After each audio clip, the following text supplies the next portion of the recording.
नमस्कार, योगेंद्र साहू क्लासेस में आप सभी का स्वागत है। इससे पहले हमने व्याख्याता कॉमर्स के सिलेबस के बारे में डिस्कशन किया था कि कौन से पार्ट से कितने नंबर के क्वेश्चन आने वाले हैं। क्योंकि अभी ऑफिशियली सिलेबस अनाउंस नहीं हुआ है, लेकिन हमको पता है कि वेटेज किसका ज़्यादा है किसका कम है। तो उसमें मेनली हमारा अकाउंट एक पोर्शन है, एक बीएसटी है और एक क्या है, इकोनॉमिक्स। ये तीनों ही पार्ट को तैयारी करके अच्छे से तैयारी करके हमको क्या करना है, एग्जाम के लिए प्रिपेयर होना है। अब उस वीडियो पे कुछ लोगों का कमेंट आ रहा था कि सर इसका एलिजिबिलिटी क्राइटेरिया क्या है। तो इसके लिए एलिजिबिलिटी क्राइटेरिया ये है कि आपके पास बीएड होना चाहिए और बीएड के साथ आपके पास क्या होना चाहिए, एमकॉम। और एमकॉम कैसा होना चाहिए, सेकंड डिवीजन।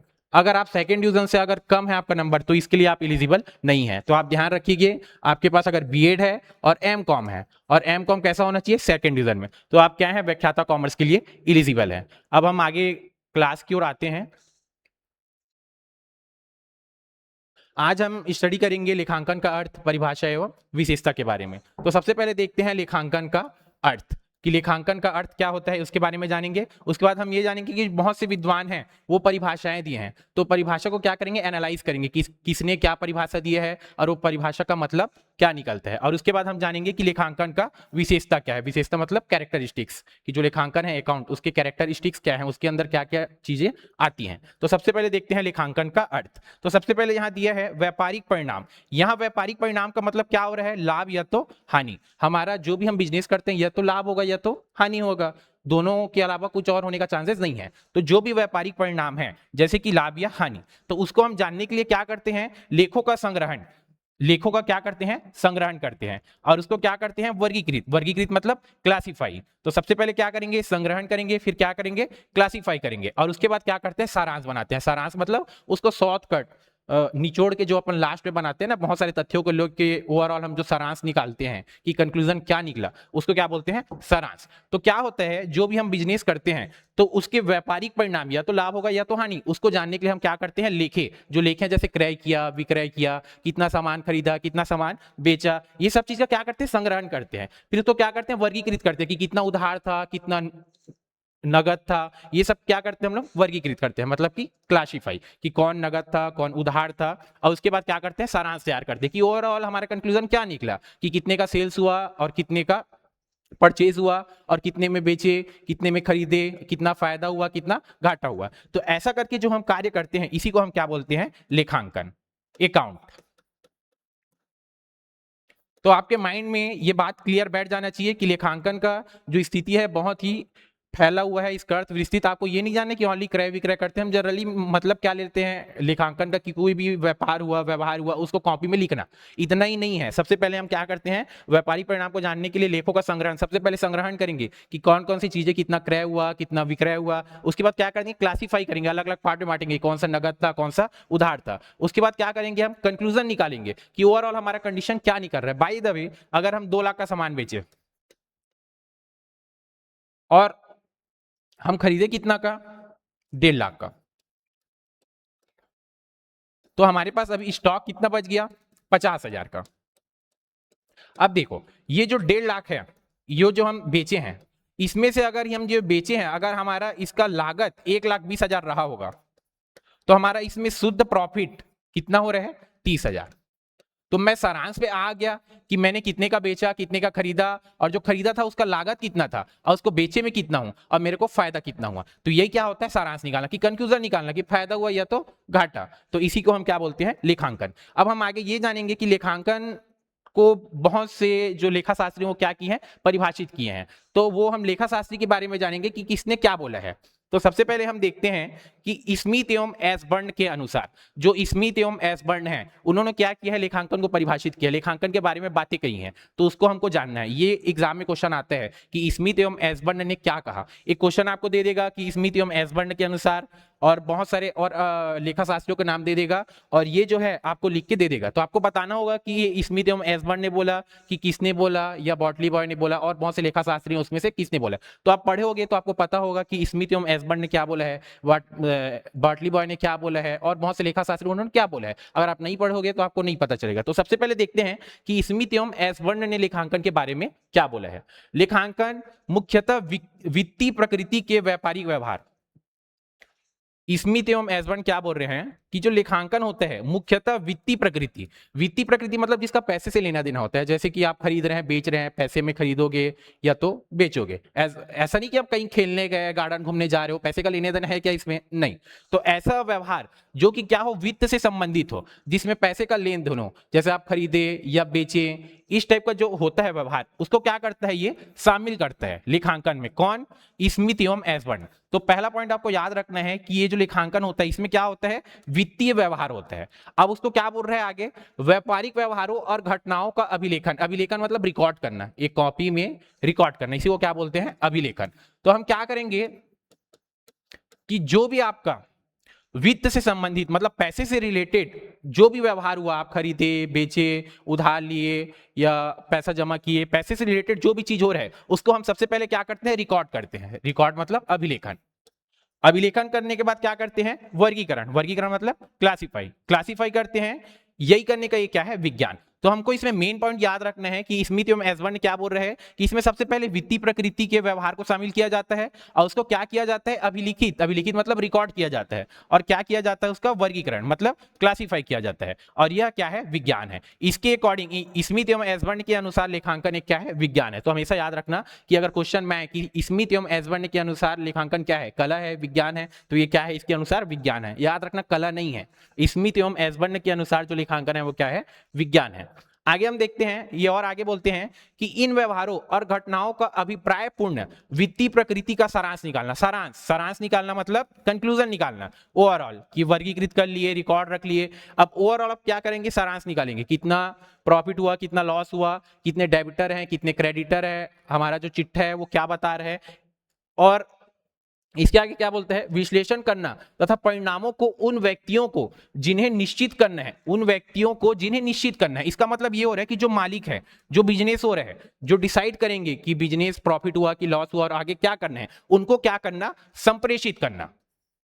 तो आपको इस परिभाषा में आपको 3-4 बातें मुख्य रूप से समझ में आई होंगी कि पहला ये क्या होना चाहिए, वित्तीय प्रकृति का होना चाहिए, और उसको क्या करते हैं, अभिलेखित करते हैं। अभिलेखित मतलब रिकॉर्ड करते हैं, और क्या करते हैं, वर्गीकृत करते हैं। और यह लेखांकन क्या है, विज्ञान। ये 3 बातें क्या वो है, स्मिथ एवं एसबर्न ने कहा है। अब इसके आगे हम देखें तो हमें क्या पता चला कि जो भी मालिक है या जिन्हें ये भी सूचनाएं देनी है, उनको हम क्या करते हैं, संप्रेषित करते हैं। तो जो मालिक है उनको इन रिकॉर्डों को संप्रेषित करने का बात किसके द्वारा किया गया है, स्मिथ एवं एसबर्न। तो ये है स्मिथ एवं एसबर्न के द्वारा लेखांकन के बारे में विचार। इसने लेखांकन के बारे में इतनी सारी बातें कही हैं, यहां से क्वेश्चन घुमा के बन सकता है कि विज्ञान किसके अनुसार है, तो आपको आंसर लिखना होगा स्मिथ एवं एसबर्न के अनुसार। अब आगे हम देखते हैं American institute of certified public account की शब्दावली समिति। जो अमेरिकन का जो इंस्टीट्यूट है सर्टिफाइड पब्लिक अकाउंट, उसका जो शब्दावली है, डिक्शनरी है, उसमें उन्होंने लेखांकन को कैसे परिभाषित किया है। तो उन्होंने क्या बोला है कि लेखांकन उन व्यवहारों और घटनाओं को जो अंशतः, देखो वो क्या बोला था, पूर्णतः वित्तीय प्रकृति का होना चाहिए, और ये क्या बोल रहे हैं, अंशतः। अंशतः मतलब थोड़ा बहुत भी अगर वित्तीय प्रकृति का है तो उसको क्या होता है, इसमें लेते हैं। तो दोनों परिभाषाओं में आपको एक डिफरेंस नजर आया होगा कि स्मिथ एवं एसबर्न के अनुसार क्या होना चाहिए, पूर्णतः वित्तीय प्रकृति का होना चाहिए, जबकि जो अमेरिकन इंस्टीट्यूट है उसके अनुसार क्या होता है कि अंशतः अगर अंशतः थोड़ा बहुत भी अगर वो वित्तीय प्रकृति का है, और उसको क्या हो, मुद्रा, मुद्रा मतलब पैसा, मुद्रा के रूप में अभिप्रायपूर्ण तरीके से लेखा करने, मतलब क्या होता है, जिसको मुद्रा के रूप में काउंट कर सके, मनी के रूप में काउंट कर सके। कोई भी चीज है जिसको मनी के रूप में अपन काउंट कर सकते हो, उन चीजों को लेते हैं। और किन चीजों को लेते हैं, जो अंशतः थोड़ा बहुत भी वित्तीय प्रकृति का है, और उसको क्या करते हैं, वर्गीकृत करते हैं, सारांश निकालते हैं, और उनकी परिणामों की व्याख्या करते हैं कि लाभ हुआ कि हानि हुआ, देनदार कितने हैं, लेनदार कितने हैं, ये सब चीज का हम क्या करते हैं, व्याख्या करते हैं। तो ये था अमेरिकन इंस्टीट्यूट के अकॉर्डिंग जो उन्होंने अपनी लेखांकन के विचार में लेखांकन के बारे में जो विचार प्रस्तुत किए हैं वो। अब हम आगे देखते हैं लेखांकन की विशेषताएं, कि लेखांकन की क्या क्या विशेषताएं हैं। तो सबसे पहले हम देखते हैं यहां लेखांकन की सबसे पहले विशेषता क्या लिखा है, लेखांकन विज्ञान एवं कला दोनों है। तो सबसे पहले हमें क्या जानना होगा, विज्ञान, और दूसरा क्या जानना होगा, कला। विज्ञान किसे कहते हैं और कला किसे कहते हैं। तो विज्ञान किसके बोलते हैं, आपको पता होगा, किसी भी कार्य को निश्चित नियम कानून सिद्धांत से करना ही क्या है, विज्ञान है। विज्ञान में क्या होता है, एक निश्चित नियम होते हैं,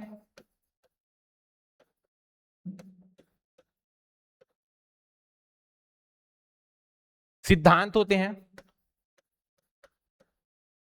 नियम मीन्स रूल्स, रूल्स रेगुलेशन, और सिद्धांत मतलब प्रिंसिपल।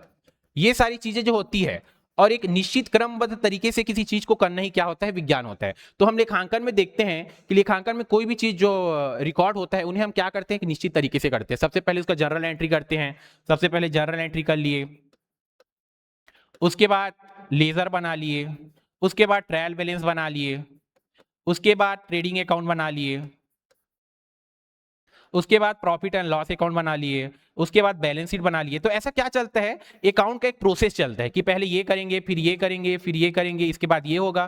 तो एक निश्चित इसका रूल रेगुलेशन है, प्रिंसिपल है और एक प्रोसेस है, तो इसको फॉलो करते हैं। तो जैसा कि साइंस में होता है वैसे ही क्या हो रहा है, हमारे लेखांकन अकाउंट में भी हो रहा है। तो क्या हो गया, लेखांकन एक विज्ञान है। ये वाला जो एस्पेक्ट है कि लेखांकन विज्ञान है, ये हमारा क्लियर होता है, क्योंकि विज्ञान में ये सारी चीजें होती है और हमारे जो अकाउंट है लेखांकन में भी क्या होता है, ये सारी चीजें होती है। और किस रूप में होती है, पहले जर्नल फिर लेजर, एक क्या होता है, निश्चित प्रक्रिया से, एक प्रोसेस से हो रहा है। और इनका भी क्या है, एक नियम कानून है और शर्तें हैं। जर्नल एंट्री करने का जो सिस्टम है और आपका लेजर बनाने का सिस्टम है, तो उनके एक निश्चित नियम कानून है। तो इससे क्लियर होता है कि जो हमारा लेखांकन है वो क्या है, एक विज्ञान है। अब आगे आपको देता है कि यह एक कला भी है। तो कला का मतलब आपको जानना जरूरी है, किसी भी काम को करने का तरीका। कला का अर्थ होता है किसी भी कार्य को करने का तरीका। तो देखिए, अगर हम कोई सामान खरीदते हैं, जैसे कि सामान खरीदा, राम ने फर्नीचर खरीदा,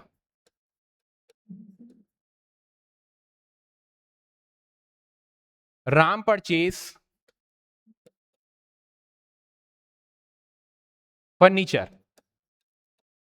अब क्या होगा, जब मैं इसको अपने अकाउंट की बुक में लिखूंगा, तो क्या मैं ऐसे ही लिखने वाला हूं कि राम ने फर्नीचर खरीदा? ऐसा नहीं लिखते। हम क्या करेंगे, फर्नीचर अकाउंट डेबिट,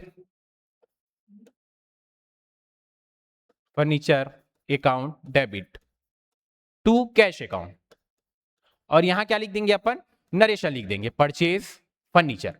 ठीक है। तो ये क्या हो रहा है, हमारे लिखने का एक निश्चित तरीका है। तो इस कारण ये क्या है, कला भी है। तो इससे प्रूव होता है कि हमारा जो लेखांकन है वो क्या है, विज्ञान भी है और कला भी है। सेकंड आपका होता है वित्तीय व्यवहार। लेखांकन क्या होता है, ओनली वित्तीय व्यवहारों का ही होता है, जहां पैसे का लेन देन हो रहा है उन्हीं का ही होता है। ऐसा नहीं होता कि आप गार्डन घूमने जा रहे हैं या जहां पैसे का लेन देन नहीं है उन सारी चीजों का हम अकाउंट में लेखा रखेंगे, नहीं।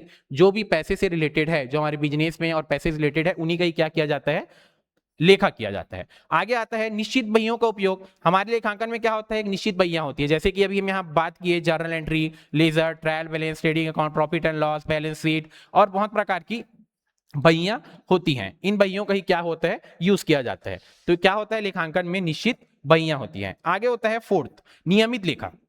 हमारे अकाउंट में क्या होता है, हम नियमित लेखा करते हैं। ऐसा नहीं कि हम एक साल पहले कुछ सामान खरीदे थे, 2 साल बाद और सामान खरीद रहे हैं, ऐसा नहीं होता। एक साल का अलग से बनता है कि 1 अप्रैल से हमारा फाइनेंशियल ईयर, आपको पता होगा 1 अप्रैल से 31 मार्च होता है, 1 अप्रैल से 31 मार्च, 31 मार्च। तो इसके बीच में जो भी हमारे व्यवहार होंगे, जो भी लेन देन होंगे, उसी का लेखा हम क्या करते हैं और इसका क्या करते हैं, नियमित लेखा करते हैं। जैसे आज हुआ तो आज का, कल हुआ तो कल। ऐसा नहीं कि कोई आज व्यवहार हुआ, आज परचेस किया और आज से 3 महीने बाद उसका लिख रहे हो, नहीं। जब वो रहे तो 1 आध दिन के आड़ में उसका निश्चित लेखा करना अनिवार्य है। आगे आता है वर्गीकरण करना। हम क्या करते हैं, लेखांकन में वर्गीकृत करते हैं, अलग अलग पार्ट में बांट देते हैं कि ये नगद है कि उधार है।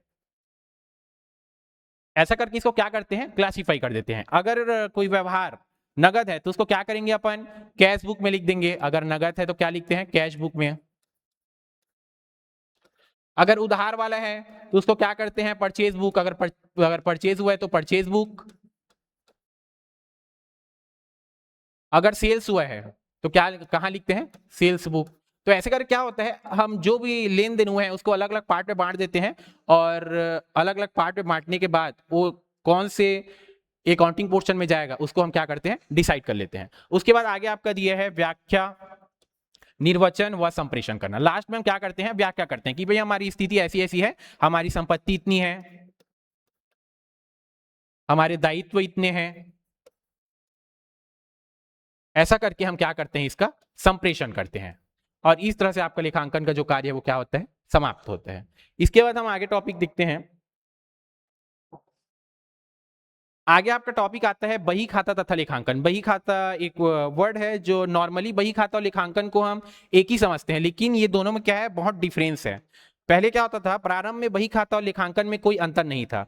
पहले क्या होता था, शुरू शुरू में हम ज्यादा डिफरेंस नहीं करते थे, लेकिन जैसे जैसे टेक्नोलॉजी आई है और हम आगे बढ़ते गए तो छोटे छोटे शब्दों का भी हम क्या करते गए, मतलब निकालते गए कि इसका मतलब क्या है, इसका मतलब क्या है, इसमें डिफरेंस क्या है, इसमें डिफरेंस क्या है। तो पहले क्या होता था, जो बही खाता है और जो लेखांकन, दोनों का मतलब सेम निकाला जाता था, लेकिन जैसे जैसे समय बढ़ते गया दोनों में क्या हो गया, अंतर करने लगे गए कि बही खाता क्या होता है और लेखांकन क्या होता है। तो जैसे कि आप देख रहे हैं, बही खाता को क्या बोलते हैं, बुक कीपिंग। बुक कीपिंग, जैसे कि यहां नाम से स्पष्ट हो रहा है, बुक कीपिंग। बुक को कीप मतलब रखना, तो जो बुक को रखने का तरीका होता है उसी को क्या बोलते हैं, बही खाता। तो ये जो बही खाता है, ये बुक को रखने के तरीके, मतलब जो कीप कीप मतलब रखना, किसको, बुक को। तो जो बुक को रखने का जो तरीका होता है, जो रूल और रेगुलेशन होते हैं, उसी को क्या बोलते हैं, बुक कीपिंग। और जो आपका अकाउंट है, इससे पहले हम पढ़ चुके हैं, जो अकाउंट है उसका जो एरिया है बहुत ही फैला हुआ है। उसमें व्यवहारों को पहचानना कि वो वित्तीय प्रकृति के है कि नहीं, फिर उसको अलग अलग पार्ट में बांटना, फिर उसका सारांश तैयार करना, ये सारी चीजें क्या है, फैली हुई हैं। तो हमें पहला चीज ये डिफरेंस तो समझ में आ रहा है कि जो बही खाता है वो क्या होता है, ओनली यहीं तक सीमित है कि जो बुक है उसको कैसे रखा जाता है, उसको रखने के क्या नियम और कानून है। तो पहला हमारा बेस, जो बही खाता और लेखांकन में जो पहला अंतर होता है वो क्या हो रहा है कि बही खाता का क्षेत्र क्या है, सीमित है। ये जो आप देख रहे हैं कि बही खाता का क्या है, क्षेत्र सीमित है। और क्यों सीमित है, क्योंकि इसमें ओनली रखने के तरीके के नियम कानून तक ही ये क्या है, सीमित है। जबकि लेखांकन क्या है, इसका एरिया बहुत ही बड़ा है। इसमें क्या होता है, पहचानना, मापना, जांच, विश्लेषण करना और परिणामों की व्याख्या करना। तो इसका प्रोसेस क्या है, लंबा है। तो इसको हम क्या बोल सकते हैं कि इसका जो क्षेत्र है ये क्या है, व्यापक है। और जो हमारा बही खाता है उसका क्षेत्र क्या है, सीमित है। उसके बाद सेकंड आपका आता है निर्भरता, कि बही खाता अकाउंट पे निर्भर है कि अकाउंट बही खाता पे निर्भर है। भाई अब आपको यहां बताया गया है कि बुक कीपिंग का मतलब क्या होता है। बुक कीपिंग का मतलब क्या होता है, रखने का तरीका। बुक को रखने, जो भी हमारे अकाउंटिंग से रिलेटेड जो भी व्यवहार हो रहे हैं उसको क्या, रखने का तरीका। तो भाई मेरे पास जैसे कि परचेज हुआ, सेलिंग हुआ, ये सब सबसे पहले मेरे पास आएगा, तभी मैं क्या कर पाऊंगा, पहचान पाऊंगा कि ये जो परचेज हुआ और सेल हुआ ये क्या है, उधार है कि नगद है। तो सबसे पहले मेरे पास क्या आना चाहिए, व्यवहार आने चाहिए कि कितने का सेल्स हुआ, कितने का परचेज हुआ। तो ये क्या है, बही खाते पे कौन डिपेंड है, लेखांकन। क्योंकि लेखांकन को क्या चाहिए, व्यवहार चाहिए कि कितना परचेज हुआ, कितना सेल। तो हमेशा याद रखना कि जो बही खाते का कार्य है स्वतंत्र है, ये अपने आप में इंडिपेंडेंट है, इसको लेखांकन के ऊपर डिपेंड होने का जरूरत नहीं है। और जो लेखांकन है, लेखांकन का कार्य बही खाते के कार्य पर निर्भर है, क्योंकि बही खाता से इसको पता चलेगा कि कितना परचेज हुआ, किसा सेलिंग हुआ। उसके बेस पे लेखांकन क्या करेगा, आइडेंटिफाई करेगा कि कितने का उधार है, कितने का नगद है और किसको कहां कहां लेके जाना है। तो इस कारण क्या हो गया, निर्भरता में बही खाते का कार्य स्वतंत्र है और लेखांकन का कार्य क्या है, बही खाते के कार्य पर निर्भर करता है। आगे देखते हैं, आगे टॉपिक दिया है ज्ञान व योग्यता। बही खाते के लिए विशेष योग्यता एवं प्रशिक्षण की आवश्यकता नहीं होती। भाई अब इसमें आपको क्या करना है, बस रखने का तरीका पता होना चाहिए कि हम ऐसे रखते हैं। जबकि लेखांकन में क्या है, भाई आपको पहचानना है, मापना है, वर्गीकरण करना है, फिर सारांश भी तैयार करना है। तो इसके लिए क्या होता है, विशेष ज्ञान की हमें क्या होती है, आवश्यकता होती है। तो तीसरा हो गया ज्ञान व योग्यता। बही खाते में हमें क्या होता है, सीमित अगर भी ज्ञान है तो भी हम कर सकते हैं, लेकिन लेखांकन के लिए क्या है, एक स्पेशल ज्ञान की जरूरत होती है। आगे आते हैं फोर्थ टॉपिक। इससे पहले हम विशेषता में देख चुके हैं कला एवं विज्ञान। हमें पता है कि जो बही खाता है वो क्या है, कला है। हमेशा याद रखना, क्वेश्चन में एक कथन और कारण टाइप का जो व्यापक में क्वेश्चन बनता है, वहां ये क्वेश्चन आ सकता है कि बही खाता कला है, लेखांकन विज्ञान है। अब वहां आपको बोल देगा ए सही है, बी सही है, ए बी दोनों सही है। ऐसे वाले जो क्वेश्चन बनते हैं वहां इस प्रकार के क्वेश्चन बन सकते हैं। तो यहां आपको ध्यान रखना है कि जो बही खाता है वो क्या है, कला है, और जो लेखांकन है वो क्या है, विज्ञान है। तो यहां से क्वेश्चन बन सकते हैं, आपको ध्यान में रखना है। आगे देखते हैं लेखांकन के सामान्य उद्देश्य। भाई अब हम सोचते हैं कि भाई इतना लिखा पढ़ी करने का क्या जरूरत है, कोई खरीदा बेचा, इतना महंगा महंगा कॉपी लेके रिकॉर्ड करना, उसके लिए लिखने वाला आदमी रखना, उसको बहुत पैसा देना, तो ये सब क्यों जरूरी है, हमारे मन में ख्याल आते हैं। तो हम इसके बारे में देखते हैं कि ये क्या बोल रहे हैं। सबसे पहले व्यापार का सही सही मूल्यांकन करना। भाई अगर मेरे पास, मैं डेली रिकॉर्ड करके रखूं अकाउंट में, और दूसरा अगर मैं रिकॉर्ड ना करूं, तो हमारे याद करने का जो क्षमता है, स्मरण शक्ति, वो क्या है, लिमिटेड है, कुछ दिन के बाद हम भूल जाएंगे। तो क्या होगा अगर हम रिकॉर्ड नहीं करेंगे तो सही से मूल्यांकन कर पाएंगे क्या, नहीं, बस अंदाजा लगाएंगे ये उस दिन खरीदे थे, उस दिन क्रय किए थे, उस दिन विक्रय किए थे, याद नहीं आ रहा है, इस टाइप की चीजें होंगी। और रिकॉर्ड होगा तो क्या होंगे, उसे हम रिकॉर्ड को देख के पता लगा लेंगे कि एक्चुअल में कितना परचेज हुआ था, कितना सेल हुआ था, और उससे हमें क्या होगा, व्यापार का सही सही मूल्यांकन कर पाएंगे। उसके बाद आता है सेकंड, करों का अनुमान। भाई कर के बारे में हम लिखे होते हैं कि इतना कर किसके बेस पे लगता है कि आपके पास संपत्ति कितनी है, आपका प्रॉफिट कितना हो रहा है। और अगर आप अकाउंट बनाओगे तो आपको पता रहेगा कि आपकी संपत्ति कितनी है, प्रॉफिट कितनी है और कितने रुपए का टैक्स कर लगने वाला है। तो टैक्स के बारे में क्या होता है कि एस्टीमेट, हम अंदाजा लगा लेते हैं कि टैक्स हमारा कितना होगा। तो सेकंड होता है हमें करों का अनुमान लगाने के लिए भी हम क्या करते हैं, लेखांकन का एक उद्देश्य है। तीसरा है व्ययों पर नियंत्रण। लेखांकन करते हैं तो हमें पता चल जाता है कि व्यय कहाँ ज्यादा हो रहा है। अगर हम लेखांकन नहीं करते हैं तो हम व्यय का अंदाजा नहीं लगा पाते। तो इसलिए भी क्या जरूरी है, व्ययों पर नियंत्रण के लिए भी लेखांकन जरूरी है। आगे आते हैं,